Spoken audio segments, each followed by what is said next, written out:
વડોદરાના તરસાલી બાયપાસથી ધનિયાવી તરફ જવાના માર્ગ ઉપર આવેલ એક ગેરેજમાં 7 વર્ષીય બાળકના મૃત્યુની કરુણ ઘટના સામે આવી છે. ગેરેજમાં ઊભેલી એક લક્ઝરી બસના ઓટોમેટિક દરવાજામાં ગળું ફસાઈ જતાં બાળકનું ગંભીર ઇજાઓના કારણે મૃત્યુ નીપજ્યું હતું. ઘટનાના મહત્ત્વના 15 મિનિટના સીસીટીવી ફૂટેજ ઉપલબ્ધ ન હોવાના કારણે સમગ્ર બનાવને લઈને અનેક સવાલો ઊભા થયા છે. મળતી માહિતી પ્રમાણે છોટાઉદેપુર જિલ્લાના જેતપુર પાવી તાલુકાના વતની અને હાલ તરસાલી બાયપાસ નજીક એસાર બાયોગેસ કંપનીમાં મજૂરી કરતા રાકેશભાઈ રાઠવાનો 7 વર્ષીય પુત્ર દિવ્યેશ સવારે શાળાથી પરત આવ્યા બાદ ઘરેથી મંદિરે પ્રસાદ લેવા જવાનું કહીને નીકળ્યો હતો. થોડા સમય બાદ પરિવારજનોને બાળકના બસના દરવાજામાં નજીક ગંભીર હાલતમાં મળી આવ્યો હોવાની જાણ કરવામાં આવી હતી. પરિવારજનોએ તાત્કાલિક બાળકને સારવાર માટે 108 એમ્બ્યુલન્સ મારફતે એસએચજી હોસ્પિટલ પહોંચાડ્યો હતો. જો કે હોસ્પિટલના ફરજ ઉપરના તબીબોએ બાળકને મૃત જાહેર કર્યો હતો. બનાવની જાણ થતાં કપુરાઈ પોલીસની ટીમ સયાજી હોસ્પિટલ ખાતે આવી પહોંચી હતી અને મૃતદેહનું પંચનામું સહિતની કાયદેસરની કાર્યવાહી હાથ ધરી હતી. દરમિયાન પોલીસ તપાસમાં ગેરેજમાં લગાવવામાં આવેલા સીસીટીવી કેમેરાના ફૂટેજ ચકાસવામાં આવ્યા હતા, જેમાં ચોંકાવનારી વાત એ સામે આવી કે ઘટના બન્યા પહેલાંના તેમજ ઘટના બાદના સીસીટીવી ફૂટેજ તો ઉપલબ્ધ છે, પરંતુ જે સમયગાળામાં બાળક સાથે દુર્ઘટના બની હોવાનું માનવામાં આવે છે તે આશરે 15 મિનિટના ફૂટેજ ગાયબ છે. પ્રાથમિક રીતે આ સમય દરમિયાન વીજળી જતી રહી હોવાનું સામે આવી રહ્યું છે. મહત્ત્વના સમયના સીસીટીવી ફૂટેજ ન મળતા બાળક અકસ્માતે બસના દરવાજા સુધી પહોંચ્યું હતું કે પછી તેની સાથે અન્ય કોઈ અજુગતી ઘટના બની હતી, તે અંગે રહસ્ય સર્જાયું છે. મૃતક બાળકના પિતાએ સમગ્ર સીસીટીવી ફૂટેજની યોગ્ય અને ઊંડાણપૂર્વક તપાસ કરી તેમના પુત્રને ન્યાય મળે તેવી માંગણી કરી છે. હાલ કપુરાઈ પોલીસે ઘટનાને અકસ્માત માનીને તમામ પાસાઓની તપાસ શરૂ કરી છે. સીસીટીવી ફૂટેજ, ટેકનિકલ વિગતો તેમજ ઘટના સ્થળની પરિસ્થિતિ સહિતના મુદ્દાઓની તપાસ બાદ જ 7 વર્ષીય દિવ્યેશના મૃત્યુનું સાચું કારણ સ્પષ્ટ થશે. વડોદરા શહેરમાં ચર્ચાસ્પદ બનેલા સિદ્ધેશ્વર ગ્રુપના બિલ્ડર બંધુઓ સુરેશ પાનસુરિયા અને મનીષ પાનસુરિયાની હરણી પોલીસે કરોડો રૂપિયાની છેતરપિંડીના કેસમાં ધરપકડ કરી છે. લાંબા સમયથી ફરાર રહેલા બંને બિલ્ડરો વિરુદ્ધ રોકાણકારોએ પોલીસમાં ફરિયાદ નોંધાવી હતી. મળતી માહિતી મુજબ પાનસુરિયા બંધુઓએ સિદ્ધેશ્વર પ્રાઇમ પ્લસ સહિતની વિવિધ સ્કીમોમાં ફ્લેટ આપવાની લાલચ આપી તેમજ કેટલાક રોકાણકારોને ભાગીદાર બનાવવાની વાત કરી મોટી રકમ મેળવી હોવાના આક્ષેપો છે. બુકિંગ અને રોકાણની રકમ મેળવ્યા બાદ ઠેકરના તથા હરણી વિસ્તારની કેટલીક સાઇટનું કામ અધૂરી રાખવામાં આવ્યું હોવાની ફરિયાદો સામે આવી હતી. ત્યારબાદ બંને આરોપીઓ લાંબા સમય સુધી પોલીસની પકડથી દૂર રહ્યા હતા. પોલીસ ધરપકડથી બચવા માટે બંનેએ કાયદાકીય રક્ષણ મેળવવાના પ્રયાસો કર્યા હતા અને કોર્ટમાં આગોતરા જામીન અરજી કરી હતી. જો કે અદાલતે આગોતરા જામીન અરજી ફગાવી દેતા પોલીસ દ્વારા બંનેની શોધખોળ વધુ તેજ કરવામાં આવી હતી. અંતે બાતમીના આધારે હરણી પોલીસે બંને આરોપીઓને ઝડપી પાડ્યા હતા. ઉલ્લેખનીય છે કે આરોપી સુરેશ પાનસુરિયા અમરેલી જિલ્લા ભાજપના પૂર્વ ઉપપ્રમુખ અને હોદ્દેદાર રહી ચૂક્યા છે. તેમણે વર્ષ 2021થી 2025 સુધીની ટર્મ પૂર્ણ કરી હતી. રાજકીય પૃષ્ઠભૂમિ ધરાવતા બિલ્ડર બંધુઓની ધરપકડથી વડોદરાના રિયલ એસ્ટેટ ક્ષેત્રમાં પણ ચર્ચા જાગી છે. હાલ હરણી પોલીસે બંને આરોપીઓની કાયદેસરની ધરપકડ કરી વધુ પૂછપરછ હાથ ધરી છે. સમગ્ર મામલે ઉચ્ચ પોલીસ અધિકારી દ્વારા આ અંગે વિસ્તૃત માહિતી આપી હતી. ગઈ ફેબ્રુઆરી 2024માં દર્શિતભાઈ શાહે પોતાની ફરિયાદ આપેલી છે. પોતે 3 કરોડ જેવી રકમ છે એ સુરેશભાઈ પાનસુરિયા નામના જે વ્યક્તિ છે જે પ્રાઇમ પ્લસ કરીને કન્સ્ટ્રક્શન સાઇટ ચલાવે છે તેમાં રોકાણ માટે આપેલું અને રજિસ્ટર્ડ બાના ખાતે 1.5 થી 2% વળતર આપવા માટે જણાવેલું.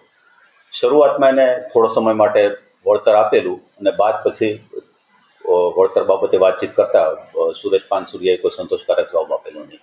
આ બાબતે એને અવારનવાર કહેવા છતાં તેને વળતર બાબતે કોઈ પ્રત્યુત્તર નહીં મળતા તેણે પોતે ફરિયાદ નોંધાવી છે અને સુરેશ પાનસુરિયા તેમજ તેના બીજા અન્ય 3 ભાઈઓ અને પોતાના દીકરાના નામનું જે બાનાખત છે તેનું નામ કરેલું આપેલું છે તેમના વિરુદ્ધ ચીટિંગની ફરિયાદ અને સાથે GPIDની ફરિયાદ આપેલી હતી. એ સામે અવારનવાર આરોપીના ઘરે અને બધી જગ્યાએ તપાસ કરતા આરોપી મળ્યો તો વચ્ચે કોર્ટ નામદાર કોર્ટમાં રાહત લેવા માટે પણ ટ્રાય કરેલી પણ કોઈ રાહત ન મળે. અને આજ રોજ એટલે કે ગઈકાલ રાત્રે તેને બાતમી રાહે વેમલી ખાતેના પોતાના ઘરેથી એને પકડી પાડેલ છે. આ જ બાબતમાં આપણે કહીએ તો બીજા 2 સાહેદો છે કે જેના એકના 52 લાખ રૂપિયા અને એક 25 લાખ રૂપિયા છે. એને પણ આવુંથી ચીટિંગ એની જોડે કરેલું છે. એમાં એકની પાસેથી રજિસ્ટર બાનાકા છે, બીજાનું રજિસ્ટર બાનાકા છે. એને પણ તપાસમાં સામે એટલે ટોટલ 4.5 કરોડ જેવી ચીટિંગ કરેલી છે. હજુ ફરિયાદો આવશે તો 100% કાર્યવાહી થશે. અને સાથે એ પણ જણાવવાનું કે આરોપીએ જે કાંઈ ચીટિંગ કર્યું છે તેની 3 ફરિયાદો 2018, 20 અને 26માં બાબોદ પોલીસ સ્ટેશનમાં 3 ચીટિંગની ફરિયાદો દાખલ છે. સાથે સાથે અમરેલીમાં 2021માં લેન્ડ ગ્રેબિંગનો ગુનો પણ દાખલ થયેલોનું અમને રેકોર્ડ ઉપરથી જાણવા મળે છે. સર, બીજી ઘણી એની સાઇટો છે અને ગરીબ જરૂરિયાતમંદ લોકોની પણ એક સાઇટ છે 11 ટાવરની કિશનવાડી પાસે. એ લોકોને 6 વર્ષથી પોઝેશન પણ નથી આપ્યા, છેતરપિંડી કરી છે. એક ફ્લેટ ઉપર 3 દસ્તાવેજો કર્યા છે, છેતરપિંડી કરી છે. એ બાબતે જો પબ્લિક આવે તો એના માટે શું અપીલ કરશો પબ્લિકને? ખાસ કાંઈ પણ એની સાથે ચીટિંગ થયું તો 100% તે પોલીસ સ્ટેશન જે સંબંધિત પોલીસ સ્ટેશનનો સંપર્ક કરે અને પોતાની હકીકતથી વાકેફ કરે, જેથી એના વિરુદ્ધ કાર્યવાહી કરવા માટે પોલીસ તાત્કાલિક પગલાં લે.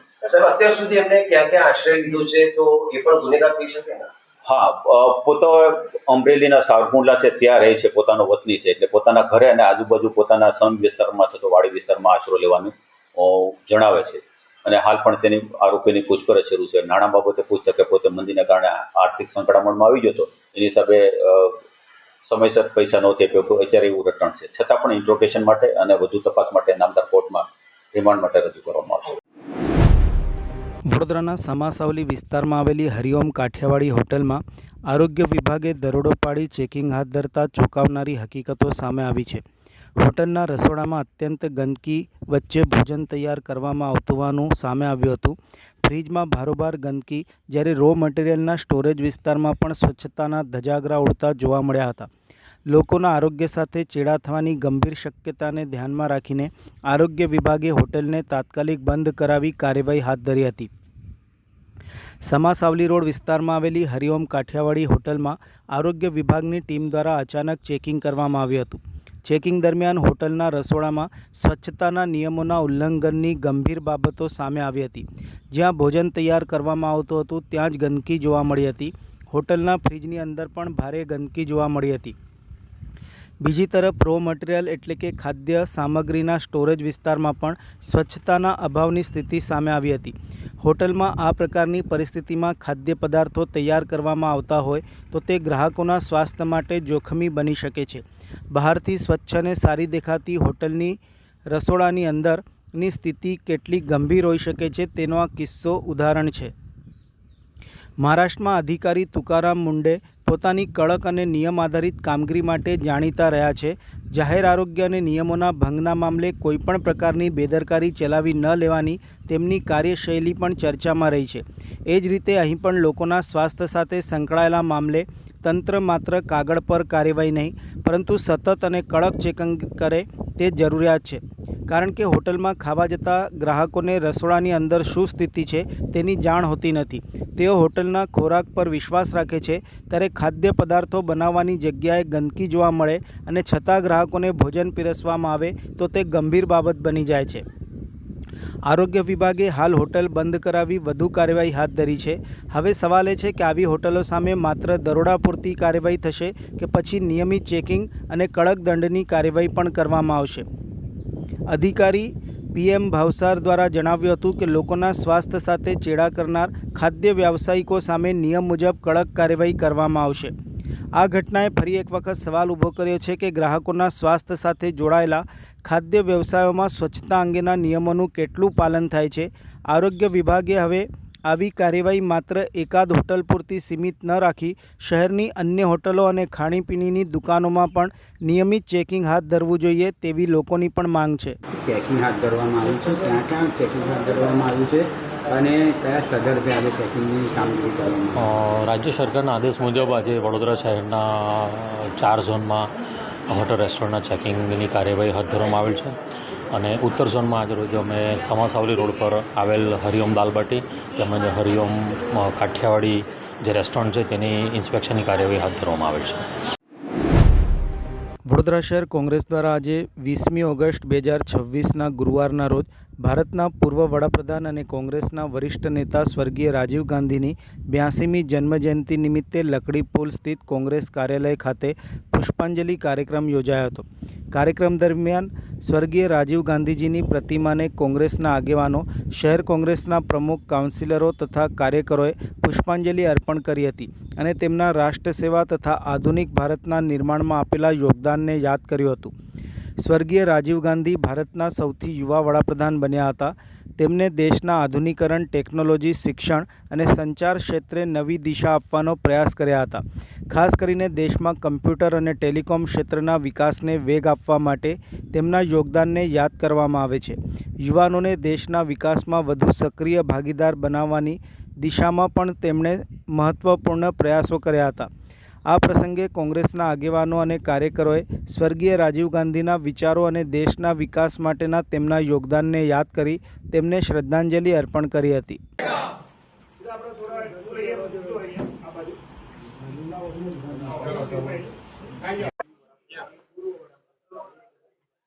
દેશના પૂર્વ વડાપ્રધાન સ્વર્ગીય શ્રી રાજીવજી ગાંધીની આજે જન્મ જયંતિ અને એમના જન્મ જયંતિ નિમિત્તે આજે વડોદરા શહેર કોંગ્રેસ કાર્યાલય ખાતે એમને પુષ્પાંજલિ અર્પણ કરી છે.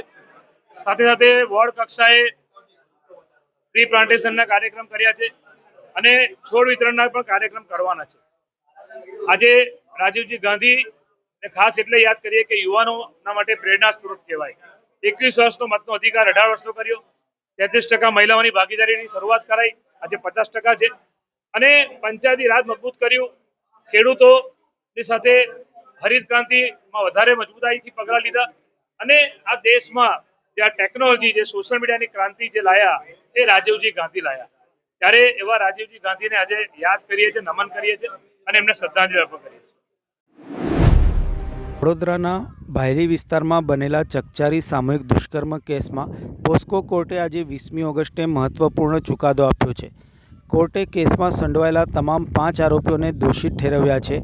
તમામ આરોપીઓ મૂળ યુપીના રહેવાસી છે. હવે આરોપીઓને કેટલી સજા ફટકારવામાં આવે તે અંગેનો આદેશ 25મી ઓગસ્ટે આપવામાં આવશે. આ ચોંકાવનારી ઘટના 4 ઓક્ટોબર 2024ના રોજ નવરાત્રિના બીજા નોરતે રાત્રિના સમયે બની હતી. 16 વર્ષીય સગીરા પોતાના મિત્ર સાથે ભાયલી પીલટીપી રોડ ઉપર આવેલ અવાવરૂ જગ્યાએ બેઠી હતી. તે દરમિયાન 2 બાઇક ઉપર આવેલા 5 શખ્સોએ સગીરાના મિત્રને મારપીટ કરી બંધક બનાવ્યો હતો. ત્યારબાદ 3 આરોપીઓએ સગીરા ઉપર સામૂહિક દુષ્કર્મ આચર્યું હતું. ઘટનાની ગંભીરતાને ધ્યાનમાં રાખીને વડોદરા ક્રાઇમ બ્રાન્ચ અને એસઆઈટી દ્વારા તપાસ હાથ ધરવામાં આવી હતી.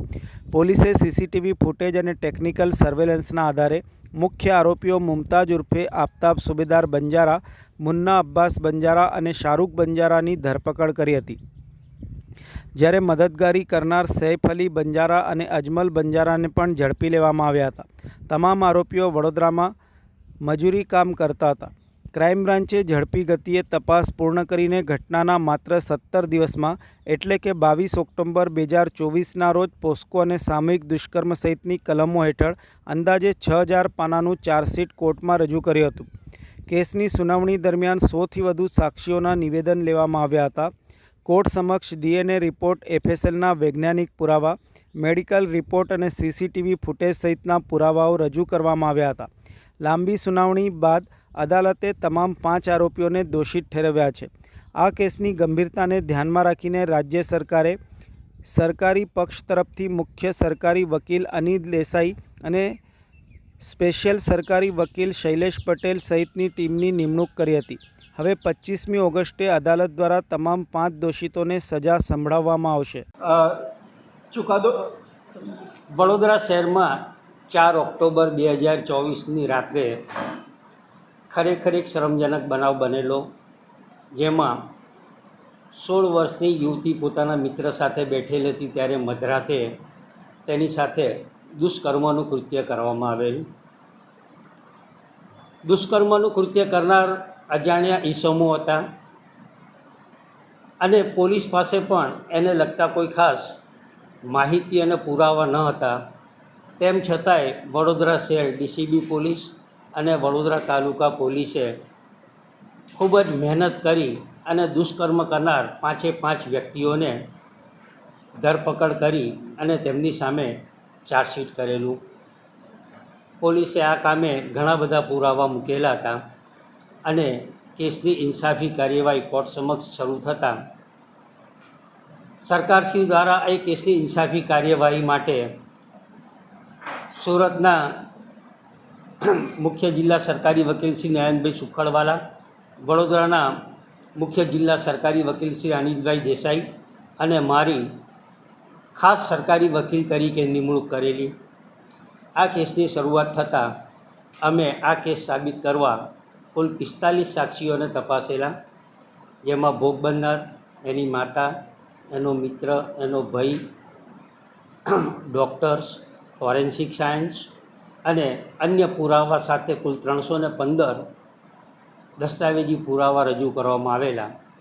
આજરોજ નામદાર કોર્ટે પ્રોસિક્યુશન તરફે રજૂ કરવામાં આવેલ તમામ પુરાવા માન્ય રાખી અને 5 આરોપીઓને સામૂહિક બળાત્કાર અને અન્ય ગુના માટે તકસીરવાન ઠરાવેલા છે. 5 આરોપીઓને આજે નામદાર કોર્ટે ગુનેગાર ઠરાવતા તેમને કેટલી સજા કરવી તે અંગેની સુનાવણી 25 તારીખે આગળ મુકરર કરવામાં આવેલી છે. આ કેસના મહત્ત્વના સંજોગો શ્રી નયનભાઈના મુખે સાંભળીએ. કર્મના કેસમાં પ્રોસિક્યુશન તરફે સાંયોગિક પુરાવોના દરેકે દરેક કડીઓ નામદાર કોર્ટ સમક્ષ શંકારહિત રીતે પુરવાર કરવામાં આવી. આ ગુનાની શરૂઆતમાં 5 પૈકી 2 આરોપીએ ભોગ બનનાર સાથે શારીરિક છેડછાડ કરેલી અને ત્યાર પછી 3 જણાએ સામૂહિક બળાત્કાર કર્યો હતો. બળાત્કાર કર્યા પછી પાછા 5 જણ ભેગા થયા તેના સીસી ફૂટેજ પણ નામદાર કોર્ટે માન્યા છે. સીસી ફૂટેજ એના સર્ટિફિકેટ સાથે કોર્ટમાં અમે રજૂ કર્યા. ભોગ બનનારનો મોબાઈલ પણ લૂંટી ગયેલા એ લૂંટ એ પણ કોર્ટે માની છે. પુરાવાનો નાશ કરવાને માટે વિશ્વામિત્રી નદીમાં મોબાઈલ ફેંકી દીધેલો અને એ શોધવાને માટે ફાયર બ્રિગેડના અધિકારીઓ અને એની જુબાનીઓ પણ માની છે. મેડિકલ પુરાવો પણ કોર્ટે માન્યો છે. એટલે જે સંયોગિક પુરાવાનો જ્યારે કેસ હોય તે વખતે દરેક સંજોગની કડી મળવી જોઈએ તેવી રીતનો પુરાવો કોર્ટમાં પ્રોસિક્યુશને રજૂ કરવો પડે. તો એ રીતે પુરાવો અમારી પ્રોસિક્યુશન ટીમ અને પોલીસે મળી અને કોર્ટ સમક્ષ રજૂ કર્યો. કોર્ટે એ પુરાવાને સંતોષજનક માન્યો, એમાં કોઈ શંકા નહીં માની અને તમામ આરોપીને આજે કસૂરવાર ઠેરવા છે. કસૂરવાર ઠેરવા પછી આરોપીને કેટલી સજા કરવી એ બાબતે અલગથી દલીલ કરવી પડે કાયદા પ્રમાણે, અને એ દલીલ 25 તારીખે રાખવામાં આવી છે. ગુનાની ગંભીરતા જોતાં આમાં 3 પ્રકારની સજાની દલીલ થઈ શકે. નંબર 1 ફાંસીની સજા, નંબર 2 આજીવન કેદની સજા એટલે જિંદગીના અંતિમ શ્વાસ સુધી આરોપીને જેલમાં રાખવો, અને ઓછી સજા એટલે 20 વર્ષની સજા. આ 3 પ્રકારની સજાની જોગવાઈ ઓછી અને મેક્સિમમ સજા આટલે સુધીની છે. એટલે એ બાબતે આને મહત્તમ સજા કેમ કરવી જોઈએ તેની દલીલો પણ પ્રોસિક્યુશન તરફથી રજૂ કરવામાં આવશે. ઘણા બધા કેસ તમે લોકો હેન્ડલ કર્યા હશે, નડિયા પર હશે, પરંતુ એક નાની દીકરી સાથે ગેંગ રેપ થયો હતો અને આજે સજા ફટકારવામાં આવી છે. કેટલો ન્યાય મળ્યો દીકરીના પરિવારને અને એક ખુશીની વાત પણ છે. પહેલી તો વાત કરું કે આ દુષ્કર્મનો જે બનાવ છે ખરેખર ખૂબ ગંભીર બનાવ કહેવાય. સમાજમાં આવા બનાવો બનવા ના જોઈએ. દીકરીને આજે હું એવું કહું છું કે દીકરી અને એના પરિવારને ન્યાય મળ્યો છે એટલું જ નહીં, પ્રજાને પણ બરોડાની પ્રજા અને ગુજરાતની પ્રજાને પણ એક સંતોષ થયો છે કે દીકરીને ન્યાય મળ્યો છે. ઘણી વખત કેસ પુરવાર કરવાની પ્રોસિજરમાં ઘણા લોકો એવું વિચારતા હોય કે ન્યાય લંબાય છે, પણ ન્યાય લંબાતો નથી, ન્યાય ચોક્કસ રીતે થાય છે. એ રીતે આજે કોર્ટે સરસ ન્યાય કર્યો છે. દીકરી અને એના પરિવારને સમાજનો જે ન્યાય પ્રત્યેનો વિશ્વાસ છે એ વિશ્વાસ પણ વધાર્યો છે. અમારી ટીમ આ ચુકાદાને આવકારી છે. તમે શું કહેશો? વડોદરાની અંદર જ્યારે નવરાત્રિના તહેવારો શરૂ થયા હતા તે વખતે આપણે સૌ જાણીએ છીએ કે વડોદરાની અંદર કઈ પ્રકારે ગરબાનું મહત્ત્વ છે, નવરાત્રિનું મહત્ત્વ છે. એવા સંજોગોમાં જ્યારે દીકરીઓ ગરબા રમવા જાય છે તે વખતે આ કામના આરોપીઓ પોતાનો ગુનાહિત ઈરાદો બહાર પાડવા માટે એક અવાવરૂ જગ્યા પર આ દીકરીને લઈ જાય છે અને એની સાથે સામૂહિક બળાત્કાર કરે છે. આ કેસની અંદર 5 આરોપીઓ હતા. નામદાર કોર્ટે આજે 5 આરોપીઓને આ નાની દીકરીની સાથે જે રીતે દુષ્કર્મ કર્યું છે એ તમામ ગેરકાયદેસરના કૃત્ય બાબતે આજે આ લોકોને કસૂરવાર ઠેરવ્યા છે, ગુનેગાર જાહેર કર્યા છે અને એ તમામ આરોપીઓને સજા જે કરવાની છે એ સજાને માટે તારીખ 25ના રોજ સજા માટેના દલીલો માટે કેસ મુલતવી રાખવામાં આવ્યો છે. નવરાત્રિના બીજા દિવસે જ આ પ્રકારનું દુષ્કૃત્ય થયું. એ દુષ્કૃત્યની અંદર તપાસ કરતાં પોલીસે ઝીણવટભરી બધી તપાસ કરી છે. આ વડોદરા શહેરની અંદર જે અલગ અલગ જગ્યાએ લગાવવામાં આવેલા સીસીટીવી કેમેરાના ફૂટેજનો પણ ઉપયોગ કરવામાં આવ્યો છે. અમારી સ્પેશિયલ પ્રોસિક્યુટરની ટીમ સુરતના મુખ્ય સરકારી વકીલ નયનભાઈ સુખડવાલા, વડોદરા શહેરના સિનિયર ધારાશાસ્ત્રી શૈલેષભાઈ પટેલ અને હું આ કેસની અંદર સ્પેશિયલ પ્રોસિક્યુટર તરીકે હતા ત્યારે અમે આ આખો ગુનો નિઃશંકપણે પુરવાર કરેલો છે. ગુનો પુરવાર કરવાની અંદર સાયન્ટિફિક એવિડન્સનો પણ ખૂબ મહત્ત્વનો રોલ રહેલો છે અને તમામ પાસાઓને દીકરીએ જ્યારે ચણિયાચોળી પહેરેલા હતા તેની ઉપર કઈ પ્રકારના ચિહ્નો ગુનેગારોના આરોપીઓના મળી આવેલા છે એ તમામ પ્રકારની ઝીણવટભરી તપાસ FSLની મદદથી તપાસ કરનાર અધિકારીએ કરેલી છે અને આ તપાસ કરનાર અધિકારીઓની આખી ટીમે આ વિગતવારનો ચાર્જશીટ રજૂ કર્યા પછીથી આજરોજ નામદાર કોર્ટમાં અમારા 3 સરકારી વકીલોની મદદથી આ કેસ આજે નિઃશંકપણે પુરવાર થયો છે અને 5 ગુનેગારોને સજા કરવામાં આવેલી છે, કસૂરવાર ઠેરવવામાં આવી છે. ભૂતપૂર્વ ભારતીય ક્રિકેટર જેકબ જે માર્ટિનને 22 વર્ષ જૂના ફોજદારી કેસમાં મોટી રાહત મળી છે. નવી દિલ્હીની પટિયાલા હાઉસ કોર્ટના એડિશનલ ચીફ જ્યુડિશિયલ મેજિસ્ટ્રેટે માર્ટિનને તેમની સામે લગાવવામાં આવેલા તમામ આરોપોમાંથી નિર્દોષ જાહેર કર્યા છે. આ કેસમાં વર્ષ 2004માં IGI એરપોર્ટ પોલીસ સ્ટેશનમાં નોંધાયેલી FIR નંબર 554/2004 પરથી શરૂ થયો હતો.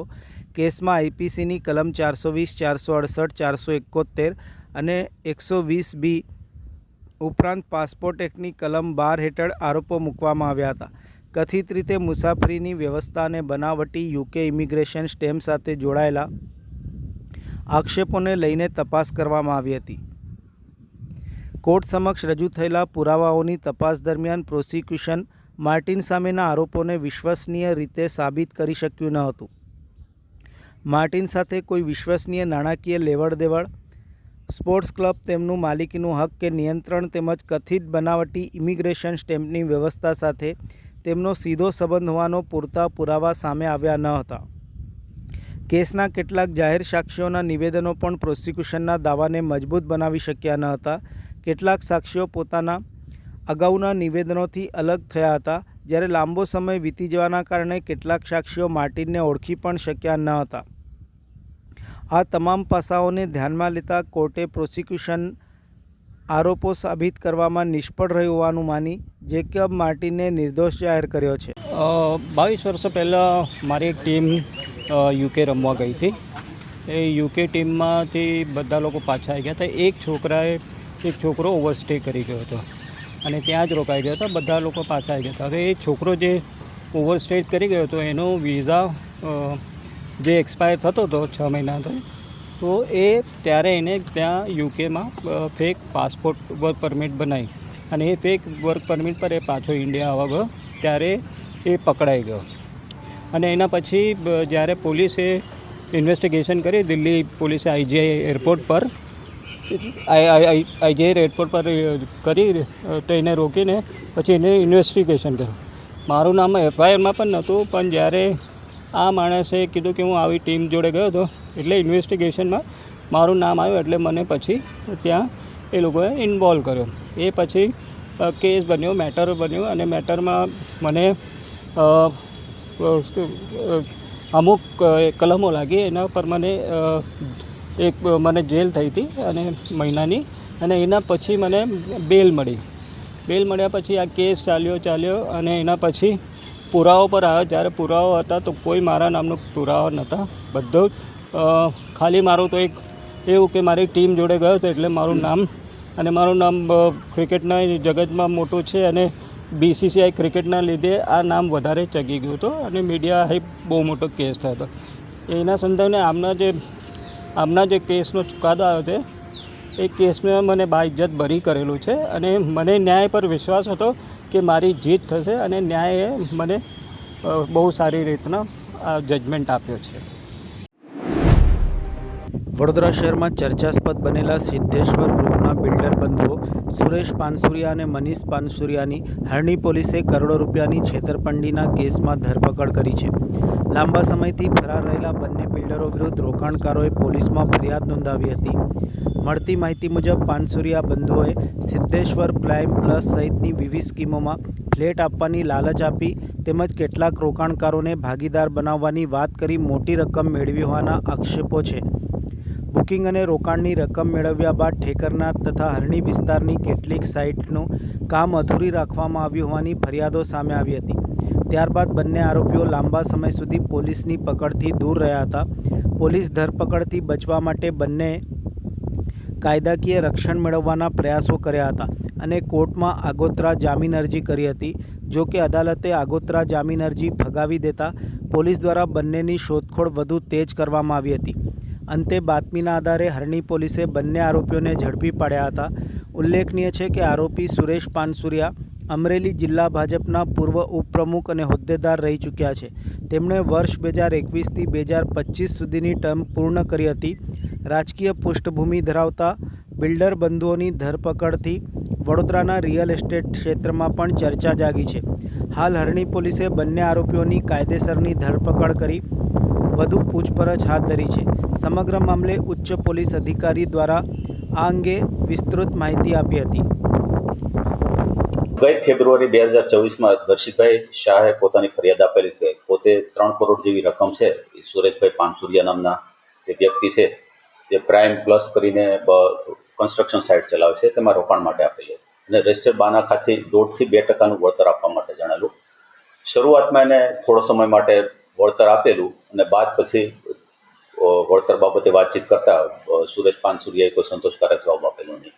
આ બાબતે એને અવારનવાર કહેવા છતાં તેને વળતર બાબતે કોઈ પ્રત્યુત્તર નહીં મળતા તેણે પોતે ફરિયાદ નોંધાવી છે અને સુરેશ પાનસુરિયા તેમજ તેના બીજા અન્ય 3 ભાઈઓને પોતાના દીકરાના નામનું જે બાનાખત છે તેનું નામ કરેલું આપેલું છે. તેમના વિરુદ્ધ ચીટિંગની ફરિયાદ અને સાથે GPIDની ફરિયાદ આપેલી હતી.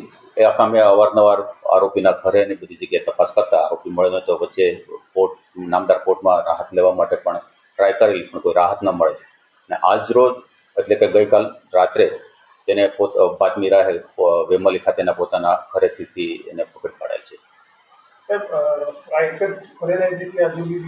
આ જ બાબતમાં આપણે કહીએ તો બીજા 2 શાહેદો છે કે જેના એકના 52 લાખ રૂપિયા અને 25 લાખ રૂપિયા છે. એને પણ આવુંથી ચીટિંગ એની જોડે કરેલું છે. એમાં એકની પાસેથી રજિસ્ટર બાનાખત છે, બીજાનું રજિસ્ટર બાનાખત છે. એને પણ તપાસમાં સાંભળે એટલે ટોટલ 4.5 કરોડ જેવી ચીટિંગ કરેલી છે. હજુ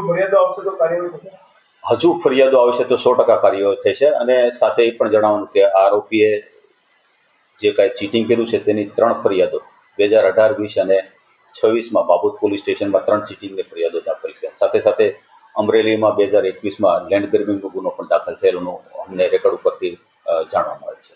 સર, બીજી ઘણી એની સાઇટો છે અને ગરીબ જરૂરિયાતમંદ લોકોની પણ એક સાઇટ છે 11 ટાવરની કિશનવાડી પાસે. એ લોકોને 6 વર્ષથી પોઝેશન પણ નથી આપ્યા, છેતરપિંડી કરી છે. એક ફ્લેટ ઉપર 3 દસ્તાવેજો કર્યા છે, છેતરપિંડી કરી છે. એ બાબતે જો પબ્લિક આવે તો એના માટે શું અપીલ કરશો પબ્લિકને? ખાસ કાંઈ પણ એની સાથે ચીટિંગ થયું તો 100% તે પોલીસ સ્ટેશન જે સંબંધિત પોલીસનો સંપર્ક કરે અને પોતાની હકીકતથી વાકેફ કરે, જેથી એના વિરુદ્ધ કાર્યવાહી કરવા માટે પોલીસ તાત્કાલિક પગલાં લે. સાહેબ, અત્યાર સુધી એમને ક્યાં ક્યાં આશ્રય લીધો છે તો એ પણ ગુનેગાર થઈ શકે ને? હા, પોતો અમરેલીના સાવરકુંડલા છે ત્યાં રહે છે, પોતાનો વતની છે, એટલે પોતાના ઘરે અને આજુબાજુ પોતાના સમ વિસ્તારમાં થતો વાડી વિસ્તારમાં આશરો લેવાનું જણાવે છે. અને હાલ પણ તેની આરોપીની પૂછપરછ શરૂ છે. નાણાં બાબતે પૂછતા કે પોતે મંદીના કારણે આર્થિક સંકળામણમાં આવી ગયો હતો, એની હિસાબે સમયસર પૈસા નહોતી આપ્યો, અત્યારે એવું રટણ છે. છતાં પણ ઇન્ટ્રોગેશન માટે અને વધુ તપાસ માટે નામદાર કોર્ટમાં રિમાન્ડ માટે રજૂ કરવામાં આવશે.